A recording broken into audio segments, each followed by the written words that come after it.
Everyone, welcome back to my channel. আজকে আমি French ফ্রাইজ বানাচ্ছি। এখানে আগে প্রসেসগুলো দেখে নিতে হবে। এখানে কালো মির্চি দিয়ে এটাকে ভালো মতো করে নিচ্ছি, ঝাঁকিয়ে নিচ্ছি। তারপরে তেলটা গরম হয়ে গেলে এটাতে ফ্রাই করতে হবে। ফ্রাই এক এক করে ছাড়তে হবে, একসাথে সব ছেড়ে দিলে হবে না।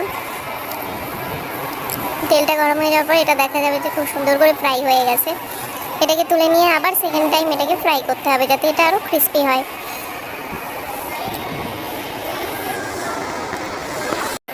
ভালো লাগলে লাইক অ্যান্ড সাবস্ক্রাইব করে দিও ভাই, আর কমেন্ট করে জানিও যে কেমন লাগলো। বাই।